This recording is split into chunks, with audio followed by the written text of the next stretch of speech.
Hello guys, Yamakiller here, back with a bit of a different video today. I'm going to try out a sort of lecture style video, trying to talk about something that I know about modern in depth, give you guys a good presentation on it. I've got a slideshow here with pictures and different talking points and such, and I just wanted to see if some style video like this, somewhere in the 30-ish minute range, would be something that people want to see. I've talked about this topic a lot in different videos, both on my stream as well as on some of my pre-recorded videos as well. And I just wanted to go in depth into this and kind of talk about this topic a bit more, especially in modern.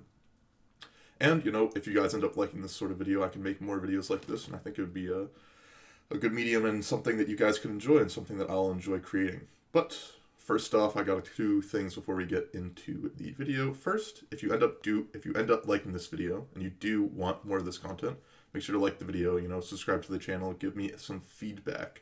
And second, give me some feedback in the comments. Tell me what you liked about the video. Tell me what you didn't like. Tell me if you think I'm completely wrong about the things that I'm talking about, have no idea what I'm talking about, or I gave some good insight or gave some good perspective and gave a good presentation and gave a video that you liked. I would love all sorts of feedback, and anything is appreciated. So with that being said, let us get into this video. Right now, I'm going to be talking about the 4 pillars of modern, or at least what I believe to be the 4 pillars of modern. Now, this is a topic I've talked about a lot. I think there are 4 specific pillars of modern, 4 types of cards, or 4 cards that I think make up a large majority of strategies and decks within the modern format right now. This has largely been shaped in the post-Modern Horizons 2 metagame, and let's start talking about them. Now, I want to talk about what is a pillar. What does a pillar mean? When I talk about a pillar, I think of a card or a certain strategy you expect to see often. When you play against a deck, and you're playing in a competitive event, playing a tier 1 event, an opponent shows you this card, you're like, okay, I know what this card is. I built my deck. I had a plan for this card. I had a plan for this strategy. It is something that was on my radar and something that I expected to play against, and it is something I am prepared for. These pillars of sorts define the format. They are cards that you know that are going to show up. They're cards that you see, when you look up at MTG Goldfish, you see the top decks. You're like, okay, that's a pillar, that's a pillar. I know these cards, these strategies. These are the ones to be looking out for. These are the ones I'm building my deck around. These are the ones that I'm building my deck to beat. And that is what I consider a pillar. Something that is ubiquitous, something that you'll see all the time, something that you were preparing for, something that you're playing. That is essentially a pillar. When you're talking about the format, you are talking about these cards or these strategies as the top decks, top strategies to be playing against. So, with that being said, I'm going to give you some honorable mentions. These are not my 4 pillars, but these are cards that I know people talk about a lot, and I think are, close to the 4 pillars that I talk about as they're rising in popularity again, and they're rising in playability, and people are figuring out that these may even become a pillar in the future, may become, top things to be talking about, top things to be building your decks around. And that is Chalice of the Void.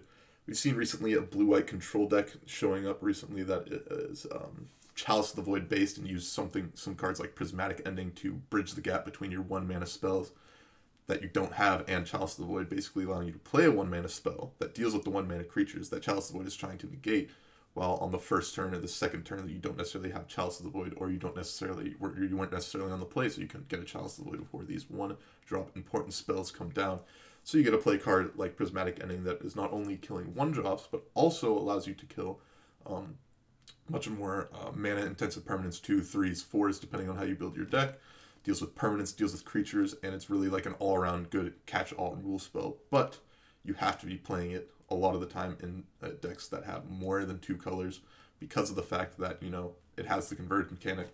So you can't just, be playing in your mono-white deck and expect to take out an Omnath with it. You need to be playing 4 colors, taking out a threat, like Omnath or Sigarda's Aid or Ragavan or these 1-drop permanents all the way up to the 4-drop permanents that you care about. And with Chalice of the Void, lots of decks are going hyper efficient, using lots of 0s, 1s, and 2s. And it really, you get a lot of value out of this card if you can build your deck to play around it. And while I think both of these cards are incredibly powerful in the modern metagame right now, both of these cards are incredibly good. I don't think that they're at the level of pillars yet. They're not bringing up the metagame percentage. You don't see these cards and immediately think these are the cards that I need to be playing around, these are the cards I need to be building my deck to beat, or these are the cards I need to be building my deck around. So those are my honorable mentions. There are probably other cards that I'm forgetting about, the Indomitable Creativity decks. There's probably some other cards like, Ren 6 Teferi that you won't be seeing on these pillars, but these are just some of the honorable mentions that I have going into it, so you're not thinking that, oh, I completely forgot about these cards. There are other cards that make up the format, but not to the same extent that I believe these four pillars do. That being said, let's move into another point right before we get into the four pillars. Data is not what it seems, especially on MTG Goldfish, where we collect a lot of data. This is because duplicate decks do not get posted. So if you have a deck list that is within 20 cards of another deck list, if you share 60 of the same 75 cards, even if you guys both got a 5-0 result in leagues, your deck, only one of those deck lists will be posted and the other one won't.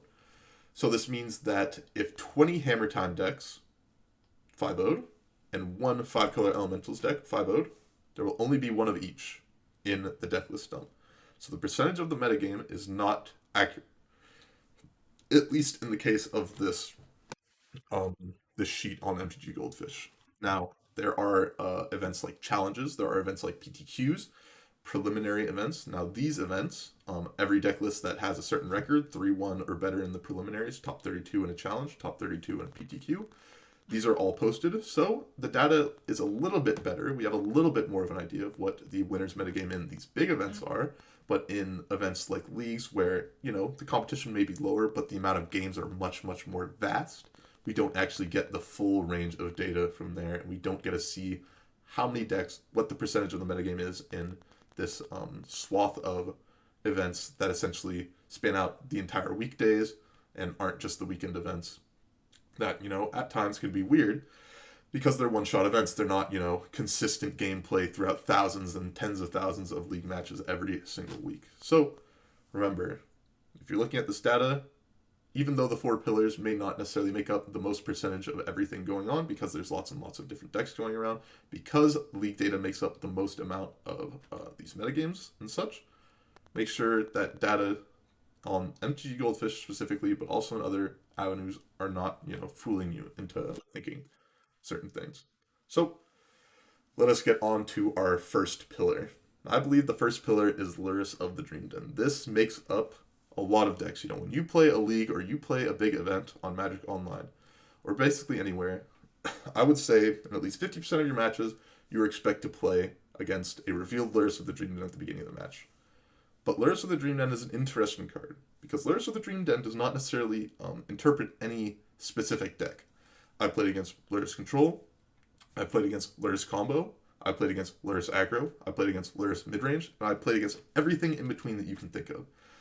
Lurrus fits in decks, like Hammer Time, an aggressive combo-based deck that uses Lurrus of the Dream Den to get back its important combo cards or its important creature cards once they've died in the mid to late game.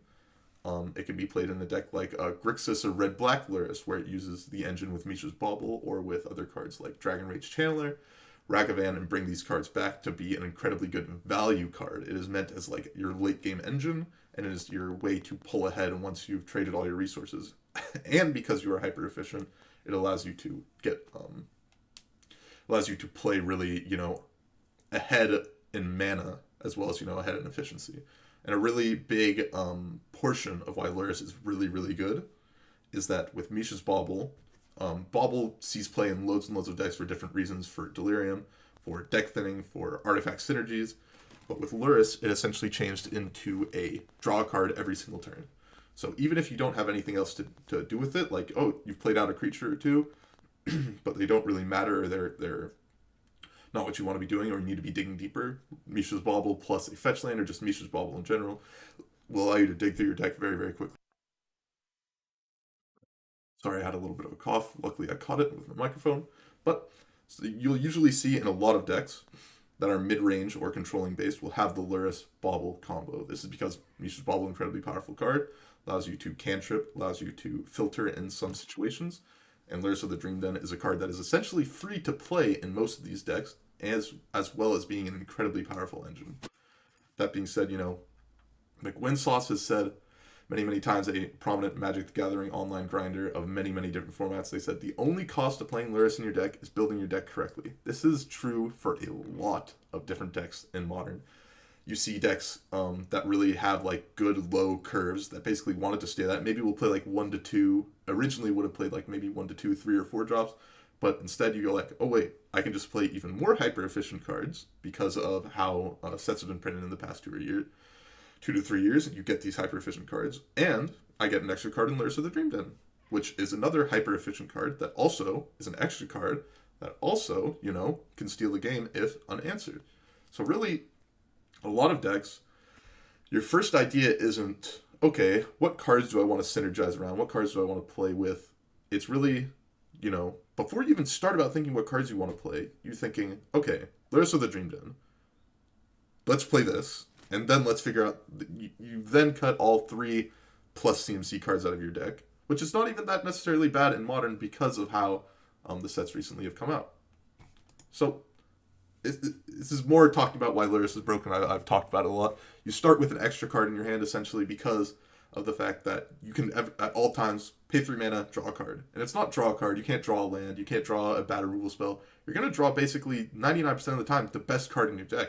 It allows you to recur creatures, allows you to draw extra cards. It even has a lifelink to really bring you back into a game where you have lost this life and you need to crawl yourself back. It just gives you advantage, life gain, all these things. It gives you inevitability because if Lurrus isn't dealt with in some way, you just draw 2 cards every single turn. You have Mishra's Bauble, you have creatures you're bringing back, you're gaining life. So like you're drawing so many cards, you're gaining so much advantage that your opponent either has to have like a discard spell ready, just saved up, like, okay, I can't use a discard spell, I have to wait for them to bring Lurrus to their hand.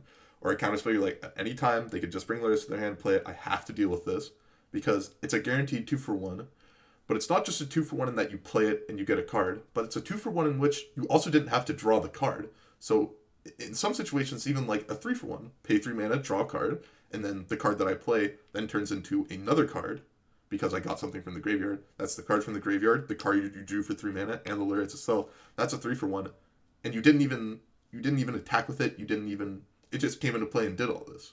And it also shores up the pivotal weaknesses of low mana curve decks, which is in the past you had potential to just run out of cards to play. Like, okay, I played my 1-drop, I played my 2-drop, I played 2 more 1-drops, and I'm out of cards. I drew 3 or 4 lands, I don't have anything left. So the Dream Den says, okay, you may have lost or you may have used up all your cards, but now you've got your companion. That's your 8th card. So you even had a starting hand of an extra card. Now when you play this card, you're going to have your 9th card from the graveyard because almost assuredly, if you're going to Lurrus, your opponent's interacted with you in some way and taken out one of your 1 or 2 drops. Bring that back.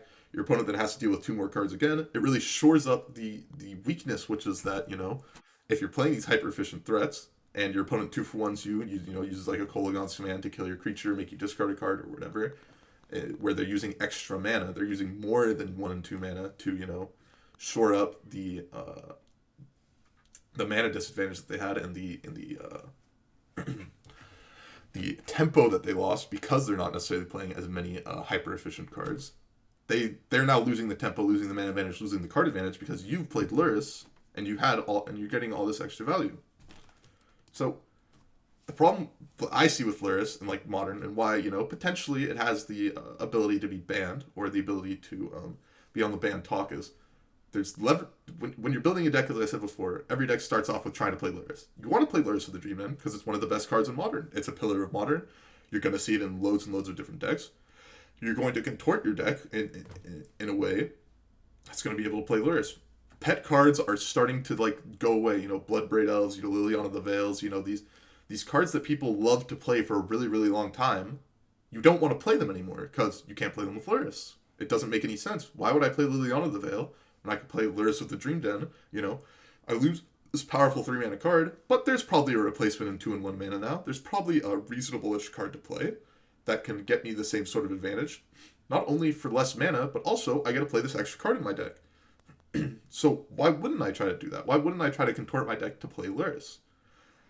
And the second thing is, it's very repetitive. Like, when you see Lurrus revealed, there's going to be Lurrus in the game. Lurrus is a card that you're going to have to deal with, inevitably. It's not like, oh, Lurrus, like, oh, okay, my opponent played like a turn 1 Thoughtseize off of an Overgrown Tomb. They're probably playing Jund, they're probably on turn 4 going to play, Bloodbraid Elf. They may have a turn 3 Liliana, they may have a turn 2 Tarmogoyf, but none of these things are guaranteed. There's some ebbs and flows, like, okay, if this doesn't happen on turn 2, I can set up my game plan and change to everything. But no, your game plan is set in stone because everything has the looming threat of Lurrus. Lurrus is there. It's never going to not be there. You're going to have to deal with it in a longer game, in a mid to late game situation. Which either you're saying to yourself, you see Lurrus, you're like, okay, I'm gonna kill them before Lurrus ever comes up, or I know that I'm going to be 3 for 1 by this card, or have an immediate answer in a discard spell or a counter spell or some way that I'm not just gonna get infinite for 1, like infinite card advantage by this card. And if I don't have that answer, I'm gonna lose the game, most likely. So it's really just like puts you under the gun immediately. And it's something you have to think about the entire game, and it's something that just starts off, at the very beginning of the game, like, okay, Lurrus of the Dream Den's here. It is a important part of the game. It's a big part of the game. Some people like that. Some people like this cat and mouse game with Lurrus of the Dream Den and being able to recur it with something like Kolaghan's Manor Unearth. Being able to accumulate all this value and having it being guaranteed every turn. But a lot of people go like, they see Lurrus of the Dream Den and they, Lurrus again. Oh my, Lurrus again. What, like, to some people, and even me sometimes, even when I'm, I play tons and tons and tons of Modern. When I see Lurrus of the Dream Den, sometimes I go like, okay, it's Lurrus. But then when I see like the third or fourth Lurrus of the Dream Den of the day, I'm like, okay, like, I'm kind of getting over this. I've seen enough. I've seen enough. It's a bit repetitive. Now, as I said, Lurrus of the Dream Den can mean loads and loads of different things. Hammer Time, combo aggro, burn, aggro, Grixis Lurrus, mid-range to late game deck, mill, some sort of combo-y deck. We've got, Hardened Scales, a combo, like, longer situation deck. We've got Grixis Death Shadow, combo control, or combo mid-range, I guess, because of, Dress Down and such. White Black Red, another riff on the Grixis Lurrus deck. We've got even Jund. Even Jund, Bloodbraid Elf and Liliana the Veil used to be a sacred cow of the Jund deck, but no longer, no more. Jund is now a Lurrus deck. Mishra's Boblin, Tarmogoyf, no more 3s and 4s, no more pet cards. We are getting hyper efficient even with Jund. So it's kind of disappointing what Lurrus has done to some of these strategies. You don't get to play any more fun odds. You don't get to think about your deck building in an imaginative way. A lot of these decks kind of boil down to the same cards because they're the hyper efficient cards, and those are the cards that allow you to play Lurrus, and you're not really thinking as much about the deck building because your constraints are put on you. 1 and 2 drops. You don't get anything more than that. And it's kind of disappointing how decks have been evolving because of that. So, I've talked a bunch about Lurrus. Let us move on to our second pillar, which I think are Dragon Rage Channeler and Ragavan. These kind of go together. You could even argue that Lightning Bolt and Unholy Heat come together, but they're not necessarily to the same extent as these two cards. These two cards came out of Modern Horizons 2. And when I originally saw them, I thought, Ragavan's going to be kind of broken, and Dragon Rage Channeler, it's whatever. It's going to be fine. Probably not that big of a deal. But the more I played with these cards, Ragavan was more broken than I thought, and Dragon Rage Channeler may be even better than that. These cards really dictate how a game's going to go. When you see these cards on turn 1, it's over. You need to have the answer, or the game is going to get out of hand. Modern is a turn 1 format now. Not in the sense that, okay, I'm going to cast Oops All Spells or Belcher on turn 1, but in the sense that when your opponent plays turn 1 Ragavan on the play, a lot of games, if you do not have an immediate answer, you're going to lose. You're going to lose because of they're going to ramp on mana. They're going to have a mana advantage on you, which they already had because they were on the play. They're going to have potential card advantage because they get cards from you, so it shores up the disadvantage of being on the play, of having less cards. They're going to get ahead on the front foot, in the sense, when your opponent played a turn 1 Goblin Guide, let's say another turn 1, powerhouse play, Goblin Guide or Monastery Whisper, you're like, okay, I can maybe hit 2-3 hits from this if my game plan is good enough to, recover from this. But those cards, gave you advantage. Goblin Guide gave you advantage, potentially. It let you know what the top card of your deck was. It potentially gave you card advantage, giving you a land. Ragavan takes a good card from you. It gives them mana. It deals you damage. It's Deathrite Shaman to an extent, but at times is even better. And not only that, but also, later in the game, you sometimes had to wait a turn, with a Deathrite Shaman. Sometimes had to wait a turn with some of these one drops that were very, very good. Ragavan in the later game, you have so much mana, you can use its dash ability. So you get card advantage and potentially even mana advantage off of this. You can just do it every turn. Sorcery speed removal spells don't even work anymore. Prismatic Ending does not work. Some of these other good sorcery speed removal spells, they're not going to work on this card necessarily. And this card really, really is emblematic of what is happening in Modern. In the games, people used to say, oh, it was a turn 3 format or turn 4 format, you die. The games are coming down a lot more where your opponent does something on turn 1 and 2, you're like, okay, the game isn't over yet. It's going to take many turns to be over. You're not necessarily going to die on turn 3, but you're so far behind, you have to do so much that it's essentially over as soon as the first turn of the game starts. And this leads more to the hyper efficiency of removal and discard spells and other things that really add to this problem. So let's move on from Ragavan and move on to Dragon Rage Channeler. Dragon Rage Channeler is it's a Delver on steroids. It's what everyone wanted Delver to be in Modern. It wanted to be, okay, I'm gonna flip my Delver on turn 1 and I'm gonna use it and win the game. It not only you're nearly guaranteed to get the flip effect very, very quickly because of cards like Mishra's Bauble, Serum Visions, these removal spells or discard spells you're going to be pairing with Dragon Rage Channeler. It's going to be a 3/3. It does have to attack every turn, which is, a downside in and of itself. Very, very not often is it a downside, but it is. But not only do you get a Delver, but also you get a Delver that gives you card selection, gives you graveyard synergy. It gives you, the clock that Delver has. So it had to, Delver gets one of these things, but Dragon Rage Channeler gets all 3 of these things. And it's all on a 1-drop.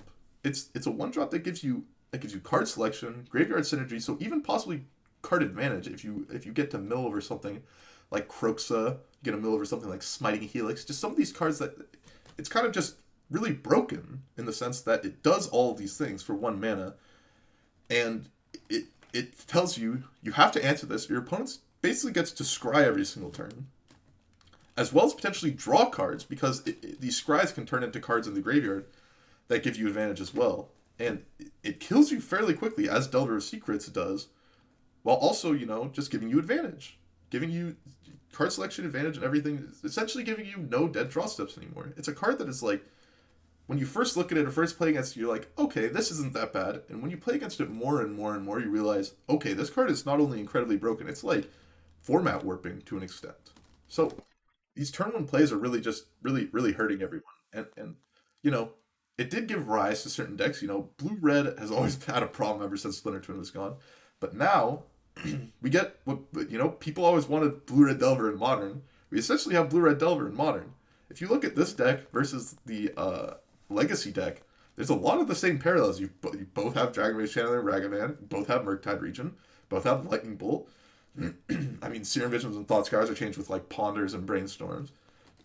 So you get some upgrades, but a lot of these cards are the same, and it's really, formats are starting to look a lot the same, and maybe this is because Modern Horizons 2 really added a lot of these cards that are so powerful that they're supplanting, cards that have been mainstays for over 10, 20 years in other formats. Sorry if I'm coughing or, having to drink water. I'm talking straight for around 25 minutes. I'm not so used to this. Hopefully, it's not a deterrent for you guys that are watching. Hope you guys still enjoy what I'm saying.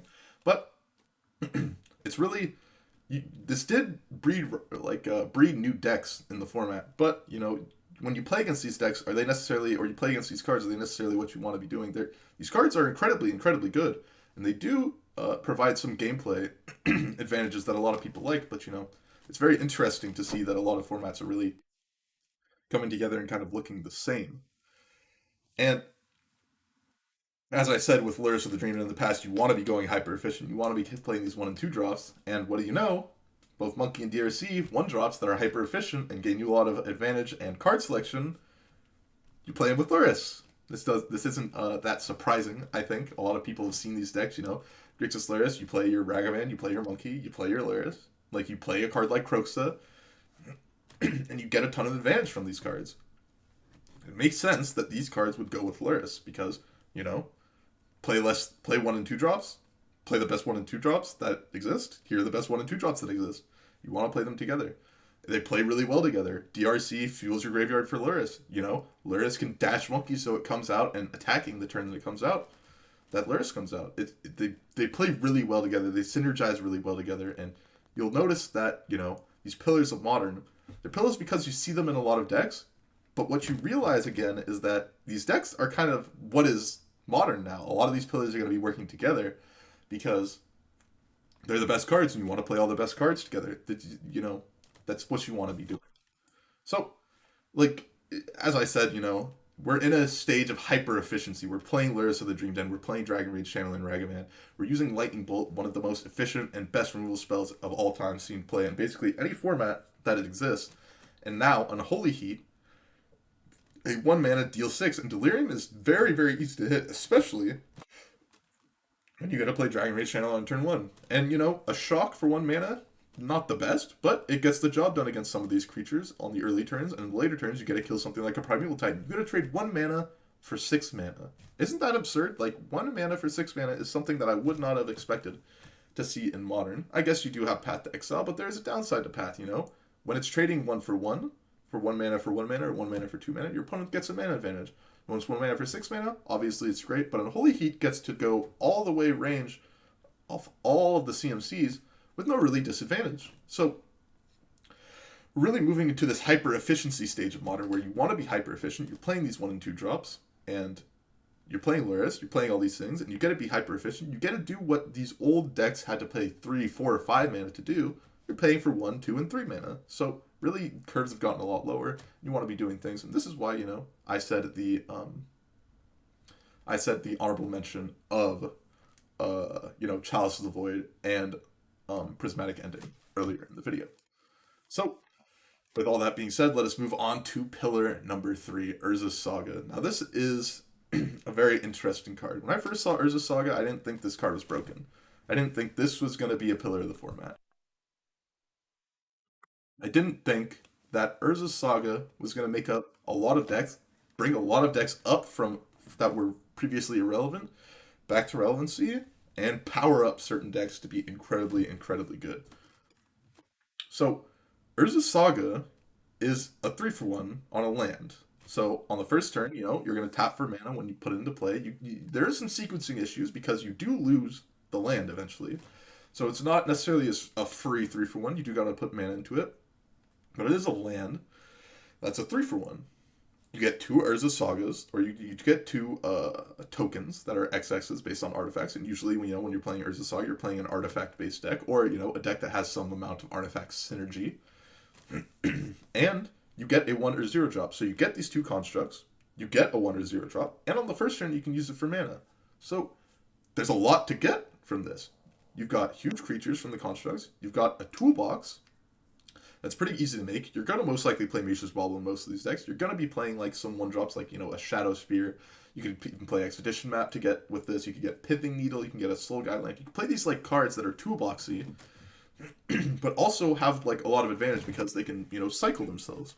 And Urza Saga can just go in any deck. You can just basically play Urza Saga, put like 3 to 4 1 or 0 drop artifacts, play some Mishra's Baubles, and you've got an Urza Saga deck. You get like these 2/2s and 3/3s at worst, and then you get to search up some 1-drop or 0-drop that is, depends on the matchup, can be incredibly swingy.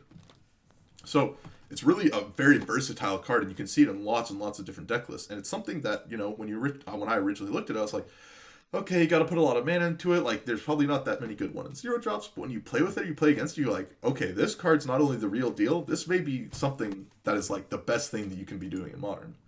So, is Urza Saga a combo card, a value card?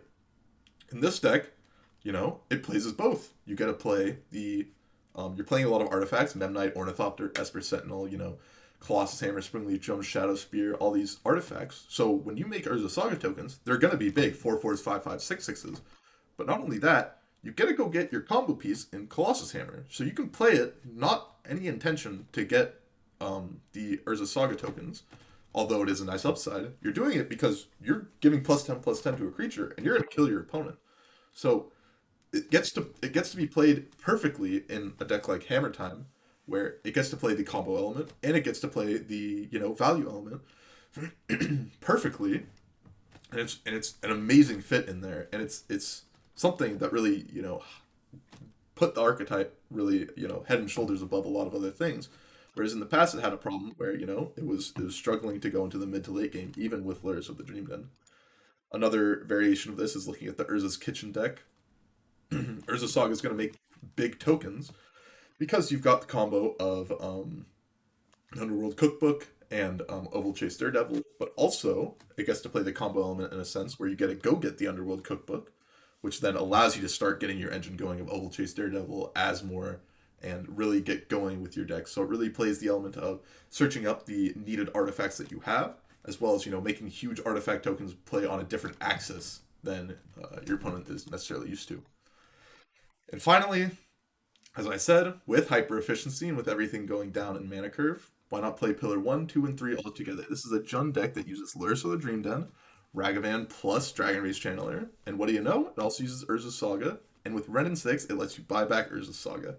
It gives you so many different engines to play with, so many different angles of attack that, you gotta play these discard spells. You gotta play Delirium with Dragon Rage Channeler and Ragavan. You gotta have an insane graveyard to work with Lurrus of the Dream Den, and finally you gotta play, if your opponent's attacking your graveyard, if your opponent's, the discard spells weren't working or they're empty-handed, play your land. Okay, I'm going to make some big creatures, and I'm going to get card advantage from a Maestros Bauble, or make it so your most important spell doesn't work with Pithing Needle, or kill your guy with a Pyrite spell. Well, you get to play on so many different axes.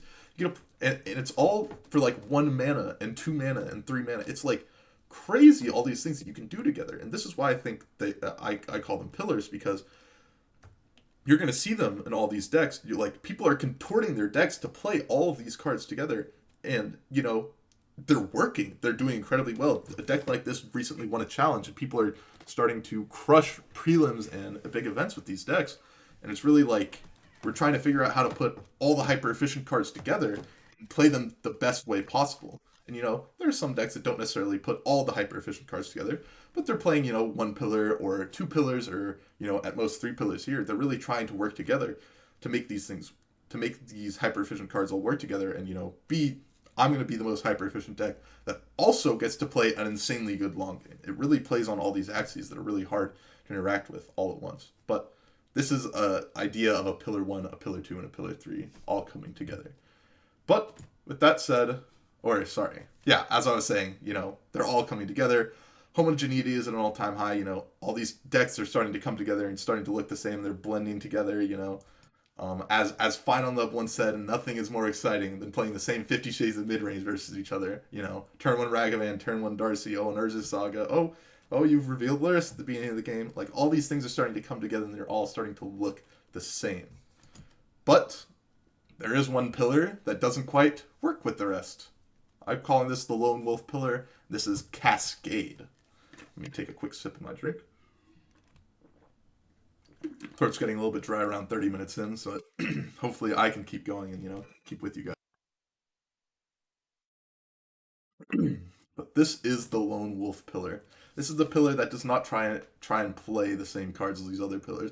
You're not trying to be hyper efficient in the same way. You're trying to play Cascade because you're trying to win the game or create an incredible advantage at 3 mana, and you're sacrificing these hyper efficient spells to play, the Cascade elements. But, is it truly we're only playing 3 drops and above? Because that's not quite how these decks actually play out. But what Cascade does is always hits the same target. So you always get to do what you want. When you're playing the Living End Cascade deck, you're always hitting Living End. When you play a Cascade spell, you're really casting Living End. 3 mana Living End. And usually these cards either give you an insane advantage, like Crashing Footfalls puts 8 power onto the battlefield for 3 mana, 8 power and 8 toughness. A lot of traditional rule spells that are being played right now don't deal with them in a way that isn't 2-for-1 for your opponent, as well as eating up a lot of their mana for the turn. Or, when you resolve a card like Living End, usually you put a ridiculous amount of power, 30, 40 power onto the battlefield, and the game usually ends on the spot. But this, again, Lurrus creates the repetitive gameplay. You always have to think about it. When your opponent is playing Cascade, it is repetitive in the sense that your opponent's entire game plan is cast this Cascade spell. and they're guaranteed to cast it. Because when you cast a Cascade spell, and you're going to have 8 to 12 of them in your deck, you're guaranteed to hit the same spell. So you're guaranteed to have, like, it's very, very often. Okay, turn 3, Crashing Footfalls. Turn 3, Living End. These are the things that are going to happen. It's not a, oh, okay, maybe I'm playing around this or playing around this. Different things can happen. This is what is happening. It is a non-negotiable. Because if they're not doing that, they're almost assuredly getting absolutely demolished by these other hyper-efficient threats. So, on turn 3, you're expecting, your time is limited. You gotta have your sideboard hate carded. You gotta have a game plan for their turn 3. Because their turn 3 is when things are gonna happen and the Cascade spells are gonna be cast. But, as I said, what looked like, you can't have anything less than 3 in your deck. There are cards that kind of play around this because Fire and Ice, when it's in your deck and trying to be cascaded into, it acts as a 4-drop. Bone Crusher Giant looks like a 3. Really, you're casting it for the Stomp ability. Brazen Borrower looks like a 3. You're casting it for the Petty Theft. Dead and Gone looks like a 1 because you've got Dead, but really it's a 4 in the deck, so you can't cascade into it. These decks seem like they're not trying to play, or they can't play any cards that cost less than 3 mana. But that's not quite the case because of, split cards, because of these adventure cards. So really, even though you can't cascade, can't do your big payoff, you still have ways to, interact with your opponent. You still have a 2 damage, you still have a 2 damage spell. You still have a bounce spell. You have a way to tap your opponent's permanent down so it doesn't kill you. You have a 1-drop, removal spell. It's not great. It's a shock, but it's something. When you're doing something incredibly powerful and you just need to get to it, it is still something. So, not only do you have these cards that get to play like they're 2 and 1-drops, you get to play cards that are free. Since you're cascading and you're gaining so much advantage from that, you can play something like Fury, where you have to pitch a red card, but you're most likely 2 for 1-ing your opponent, so, it's an even trade. And you didn't have to pay any mana, so you were really gaining a lot of advantage from that. Your opponent has to keep spending mana to cast their spells, and you're like, well, force a negation you. And if the games go long, which, in the Crashing Footfalls deck, you're trying to make them go a bit longer, you can just cast these spells, and they're incredibly efficient spells, in the sense that you play a 5-mana 3/3 Double Striker, kill 2 of your guys, that's incredible. Force of Vigor, destroy 2 of your artifacts or enchantments, that's pretty good for 4 mana. Endurance, while it deals with something like Living End or some graveyard shenanigans, it's a 3/4 flash reach, which right now, there's not a lot of removal spells or good ways to deal with that on a 1-for-1 basis, especially when your graveyard's being exiled. So these cards are just incredibly good just for the pitch side, and when you get to the hard casting side, it's incredibly good as well. So there's multiple different or cascade variations. This one is Crashing Footfalls. You got to put 4/4 Rhinos into play very consistently. Basically, you're playing a kind of mopey mid-rangey plan, and then you go like, okay, I have 8 power and 8 toughness. This is going to block or kill you very quickly, and you've got to deal with this, and it's not going to be very good for you. And then you've got like Force of Negation to deal with their hate cards like Chalice's Void, Void Mirror, these cards that make it a bit harder for you. And you've got lots of interaction down and up the curve because you got to play these 1 and 2 drops that are really like 3 and 4 drops, or these free spells as well. But if you're not looking to play a bit of a longer game, why not just play Living End?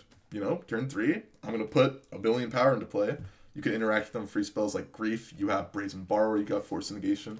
You got to play these free spells, and you got to play these 2s and 1s while also, making your graveyard big and just dumping everything onto the battlefield. When your opponent gets a hate card down, it's a bit harder to win, but your payoff is much more significant in games 1, especially where your opponent isn't necessarily going to have the hate cards to deal with you.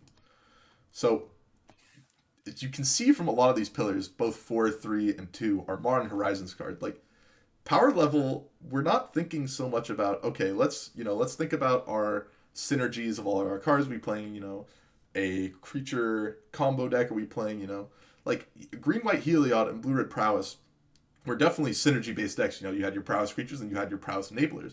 You had, your combo cards in Heliod and Ballista. These were like some of the top decks of the formats.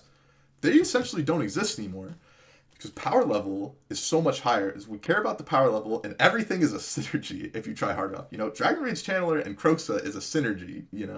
Lures of the Dream Den and Dragon Rage Channeler is a synergy. Not in the same way that you're saying, Heliod, or like Heliod plus like an Aureok champion is a synergy.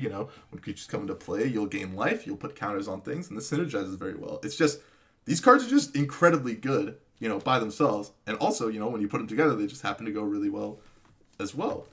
So, like, as I said, to wrap this all up, if you want to be competitive, as I said, when you're thinking of a pillar, it's what you expect to play against, it's what you expect to play with. If you want to be competitive, you want to play a pillar. Every big tournament, you're going to expect these decks. You're going to either have, you're going to expect these decks. You either want to play them or have a very good plan against them. And as I'm saying, have a game plan or sign the match slip. If you do not have a game plan for Cascade, like if you don't have Chalice of the Void, if you don't have Void Mirror, if you don't have Lavinia, if you don't have Flusterstorm, some of these cards that deal with these Cascade spells, just sign the match slip. Like, go on with your day. Like, you're not going to be beating these decks. You've got to have a game plan. And usually this involves, playing the other pillars and having your sideboard game plan against these pillars, or having your main deck game plans against these pillars. They're pillars for a reason. I'm calling these cards and these strategies pillars for a reason, because they are the strategies that are to beat. They are the things at the top of the format. These are the things you expect to play against. These are the decks and strategies that you are going to play against in a competitive tournament setting. So you want to make sure you have a game plan. And with that said, we're about 40 minutes in, a bit longer than I expected, and I hope you guys enjoyed what I said here. The 4 pillars of success with Yamakiller. I hope you guys enjoyed the video. I thought I did some reasonable idea of explaining these things. I put together this slideshow. I don't know.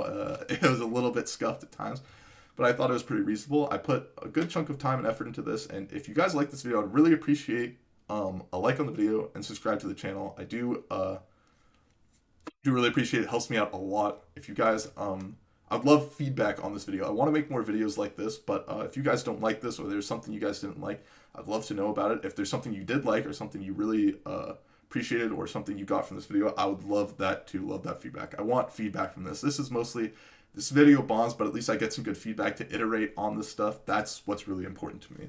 So yeah, thank you guys for watching this video. I really appreciate it. I hope you guys got something out of it. I had a fun time making it. I hope you guys had a fun time watching it. And yeah, thank you guys for watching. I appreciate it a lot. And I will see you guys on the next video. Bye-bye.